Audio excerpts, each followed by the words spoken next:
Hi everybody, Josh with Talk About Trek here, and today we're going to be talking about Star Trek magazines. And wow, that is a rabbit hole to jump into, let me tell you.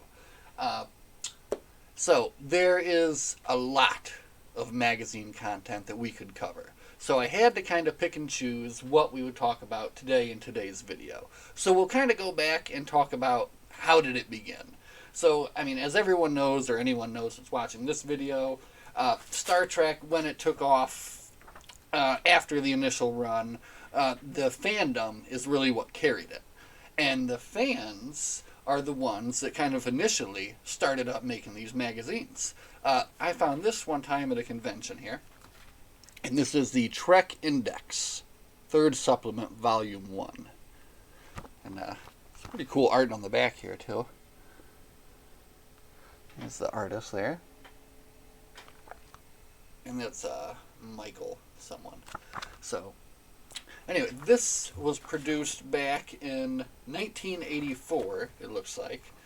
And this contains a index, look at that, of all these different articles and short stories and things like that fans wrote and produced in magazines. Little fanzines that they would put out at these conventions. So, that's kind of one of the ways that this got started. So when you're looking back at the history of Star Trek magazines, I think you're kind of looking at two things mainly. The first, of course, is going to be Starlog. So Starlog was the sci-fi magazine that kind of first and featured Star Trek stuff and featured a lot of Star Trek stuff. And then as Star Trek grew in popularity, they realized that they couldn't just keep making Starlog with mostly Star Trek stuff, and they started actually then releasing their own, individual magazines for series. So the Starlog company put out the first TNG magazine, which I think we should have a closer look at here together. So like I said, there's a lot of magazines to look at. So if you'll look here, we've got a Yahoo Star Trek on the Net special edition magazine, which we're not going to look at today. But let me tell you, it's got some interesting stuff. So, here's what we're going to look at now. This is our Star Trek The Next Generation #1. So, for me, one of the great things about looking through these old magazines is first off getting to see like the art like that. I love like the different kind of concepts arts they'll show you, especially the like here, this is pretty interesting, some concept of the Ferengi Marauder there, and just some nice glamour shots of the cast and crew here, of course. So I don't know, it's a lost thing. Magazines aren't it's never going to exist like this again. When this came out, the information that was in it, you couldn't get anywhere else because you just couldn't go look it up on the internet. So this is just something that's never going to come back again. So, as I was saying, so Starlog made the Star Trek The Next Generation magazines. They made magazines for Deep Space Nine. They made magazines for Voyager. They also made magazines for individual movies. So, of course, you've got your 3D lenticular edition of Generations here, which I hope I hope you can all see how wonderful that is. But, they went on to produce just a bunch of wonderful magazines. So that's kind of like one side of the Star Trek magazine world.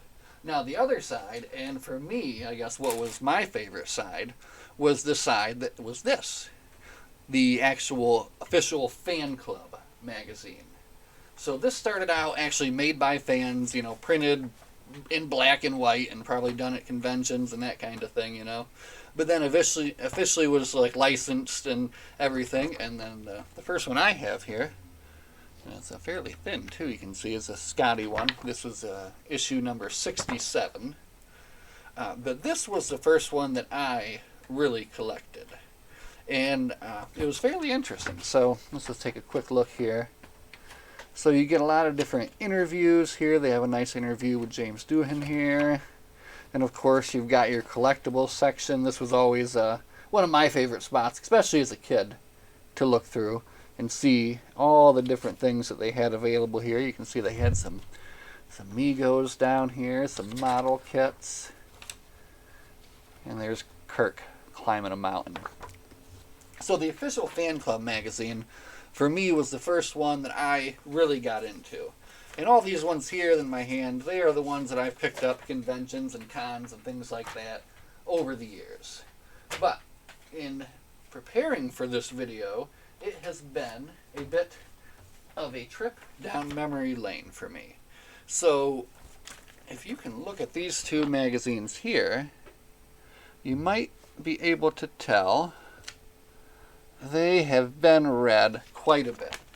And these two magazines were probably the first piece of Star Trek memorabilia I may have ever picked up in my life. This was issue 96, April-May of 1994. I was 11 years old and had just moved 3 states over to Tennessee, and I think was just getting into Star Trek at the time, on a TV maybe about this size in black and white in our kitchen. And these magazines, I remember just pouring over and over and over again, repeatedly. And they were basically like a prized possession.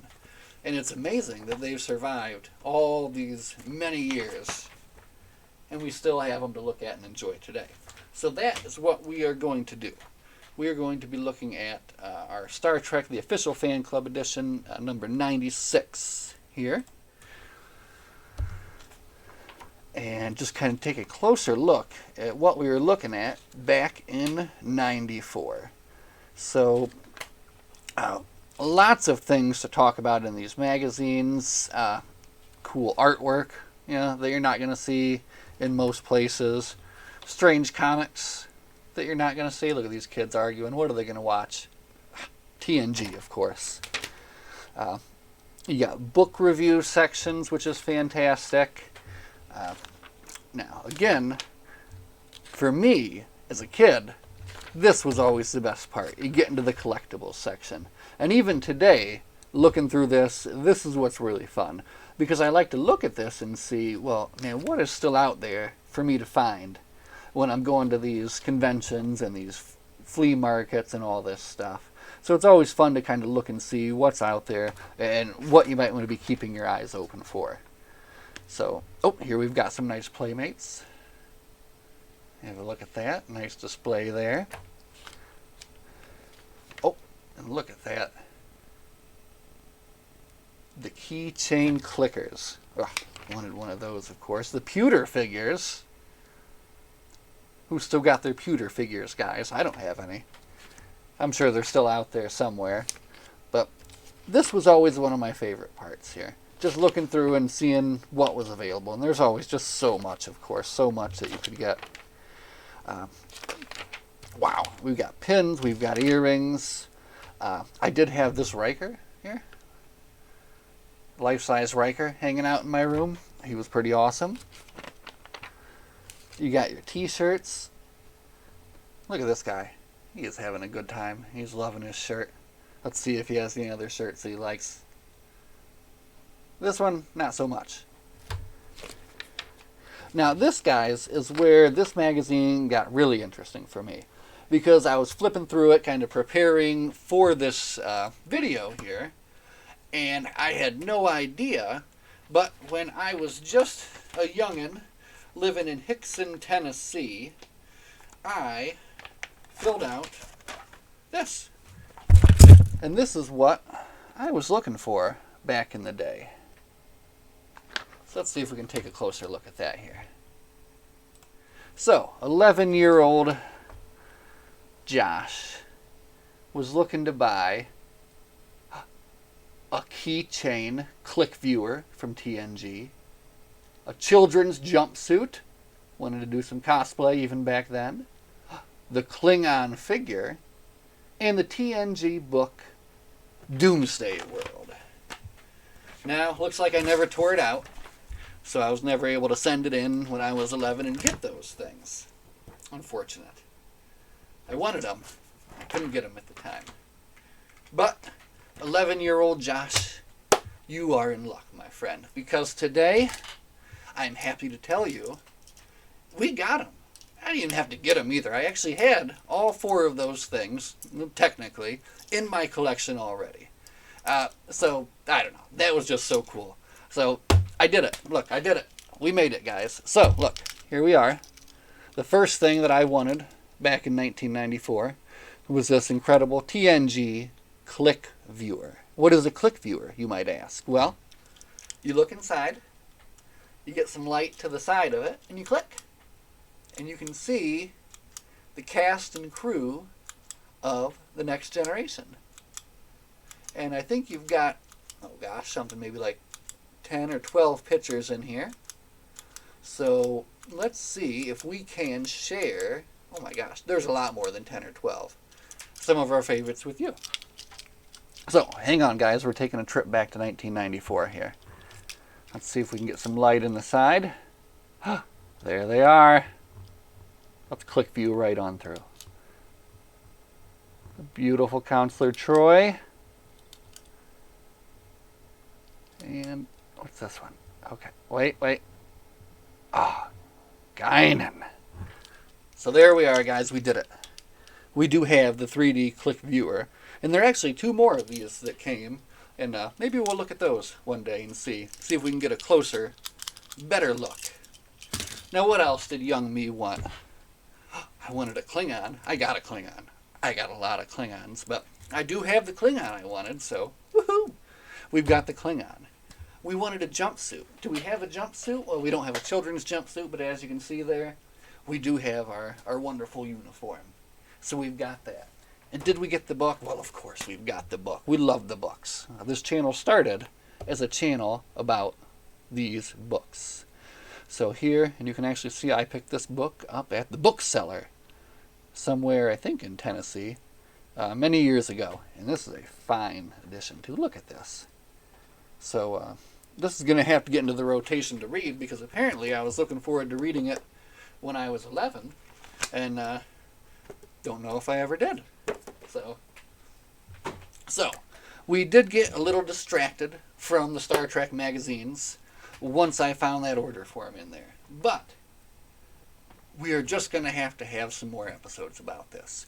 Honestly, there is just way too much to talk about. So before we finish, we'll quickly kind of cover the end of the Star Trek Official Fan Club magazine. So, like I said, I have 96 here. And then for issue 100, they did officially change their name to the Star Trek Communicator. And continued their great work, of course. The magazine continued to be awesome all through Voyager and all that. And I think they did another 50 or so episodes, or editions, their issues, have you. I've got another order form in there to look at. Interesting. But this is just one piece of the Star Trek magazine world. And we barely even scratched the surface or started to look at it. So in addition to the Official Fan Club magazine and the Starlog produced stuff, of course you've got your world of other officially licensed Star Trek magazines to talk about. Entertainment weeklies and so much other fun stuff. So we're going to go ahead and save that for another episode, or maybe another couple episodes, because there's definitely a lot to talk about. So we are going to leave it at that and move on for the night to something else. Let's point out this fantastic Lower Decks t-shirt that came in the mail just today. Fresh and minty green and feeling so nice. So thanks for watching, guys. This has been a fun video, and we're going to talk about more magazines. And I think after magazines, we're going to talk about comic books and books and who knows what else. So have a good night, everybody. Live long and prosper, and we'll see you in the next video. Bye.